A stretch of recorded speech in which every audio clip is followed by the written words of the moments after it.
Ken Paxton is a unique disaster for Texas. A race that should have been an easy win for Republicans is now looking to be a contested, if not the most contested, Senate battle of the midterm election season. If you're not in Texas or following the midterm runoff season more closely, you might not know why this story matters so much, but it really says so much, not just about the direction of the GOP, but the actual composition of Congress ahead of the midterms. So what happened was there was a Republican primary for Texas, the Senate seat. Cornyn was against Ken Paxton, with Cornyn being the incumbent and Paxton being the challenger.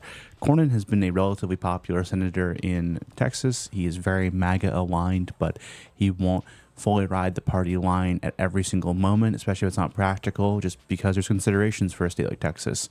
Trump kind of saw him as, a deserter somewhat after he refused to back the SAVE Act, even though it didn't have the necessary votes in Congress. If it had the votes that it needed to pass, he would have gone along with it.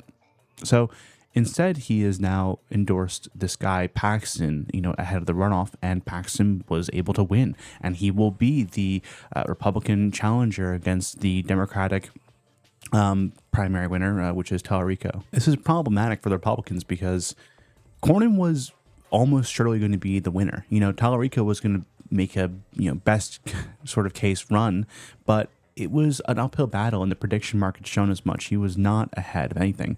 But Paxton is, on the other hand, polling below Tallarico in a variety of different polls, and also not leading the prediction markets. And you might be wondering, well, how is a state that was leaning so heavily Republican for the Senate seat now leaning Democrat? And it's because Paxton is a joke of a candidate, to be honest.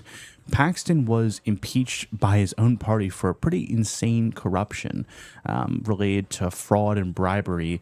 He's had a variety of affairs. He's not lived a very moral life. He's been investigated for mortgage fraud, and he's been sued for a variety of different issues related to his corruption, including firing whistleblowers. The most damaging controversy by far, though, is his effective almost pardoning of Adam Hoffman, who was an attorney that abused his friend's young child for 3 years. He was looking at like 20 to 30 years in prison, and instead was able to get a slap on the wrist plea deal from Paxton for only 60 days in jail, and he only ended up serving 29 days of that jail sentence, and he was not required to be added to the sex offender registry. People were wondering, perhaps, how is it even possible for such an egregious crime? And it's because Paxton had a personal relationship with Hoffman and clearly did him a solid and made sure that he got the leanest punishment possible. In a state where this is, a highly Christian state, highly moralized, and a state where Paxton is running on a sort of no true Scotsman argument against Tallarico for him not being a real Christian and being a progressive using Christianity as a guise. Meanwhile, this is one of the most egregious cases of a running politician engaged in an absurd amount of corruption related to sexual abuse. It's disastrous, and the question would be why did this guy get Trump's nomination? Why was he able to pull out in this way? And it all goes back to that neocon MAGA populist split. Cornyn has been in the Senate since the early 2000s. He was a traditional neoconservative figure, so much more by the books Republican who had to sort of adapt to the Trump age. There are examples of Cornyn in the past criticizing Trump's firing of James Comey, including, protecting or at least trying to give institutional support to people like Robert Mueller against attacks by Trump, as well as criticizing January 6th. But Cornyn has all along the way gotten behind Trump. He has, secured him majorities in the Senate when he may have not otherwise had them. And he has consistently been a stalwart defender of Trump's vision of the Republican Party. So the SAVE Act seemed to be the tipping point, but I think there's something deeper going on that people aren't really keyed into. It's not just that Cornyn was disloyal in this key moment for Trump with the SAVE Act. It's that I think Trump is finally realizing that his best shot, if he's not going to work with Congress, if he's not going to try to get on their level, is he has to reshape the Republican Party to an even more extreme degree than he already has, in that there cannot be a place for any disloyalty, even if he loses majorities. Perhaps he thinks he won't lose a majority in the Senate still, but he's willing to take that risk because I think it's longer term party building. Perhaps Trump isn't thinking about it like that, but that's what it does. It's ensuring that the Republican Party can't have institutionalists, can't have people from the past who are not willing to shed all of the pretenses that came with the more traditional neoconservative movement. And it provides an entryway for Democrats to challenge them on this. It's to allow Democrats in states like Texas to posit themselves as a version of that earlier moderate conservative or whatever, or a more conservative Democrat. Tallarico has a lot of baggage from his, peak woke era, where he's saying things like, God is non-binary and there's like an infinite amount of genders or whatever.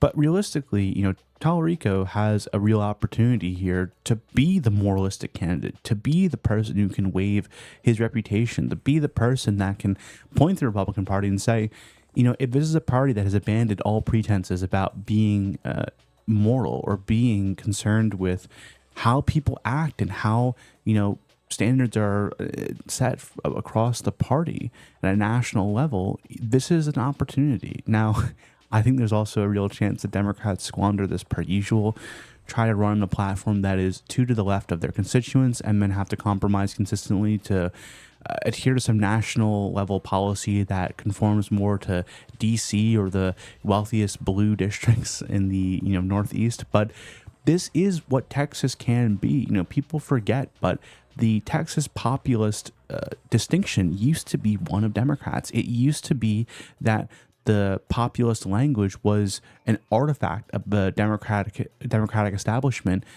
during the early 20th century, and that it carried very far with people like LBJ and a broader sort of pathway that wasn't explored. I don't advocate for populists in power, but I advocate for populist language to convey the essence of good policy, as in you can take a policy that is reasonable, that is institutionally viable, and explain it with populist terms. And if that takes a type of Texas Democrat to do that, then that's perfect, because the alternative, as we see in states like Texas, is going to be these extreme sort of, almost reactionary populists on the right, not conservative, not traditional, not whatever, but actually reactionary people who are concerned with no moralism. They'll use it as a pretense, but they actually are interested in absolute power. They are interested in just doing what is necessary to protect their enemies or to protect their allies and to have more ammunition to use against their enemies. It's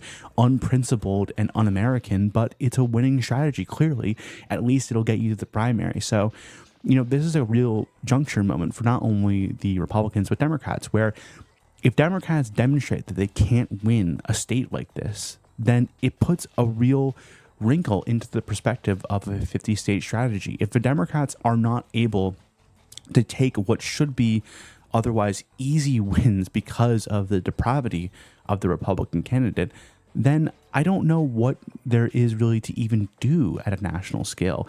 How can you ever expect to not only win the House and the Senate, but to be able to wield them to get policy passed if you're not able to take these victories? So it'll be an interesting place to see the Democratic messaging, but I'm not excited, to say the least. I hope they do better than I expect, but yeah, it's an interesting situation. So, be interested to hear your thoughts in the comments. Disagree, agree, you live in Texas, what are you going to do? Yeah, I'd love to hear from anyone, and have a nice day.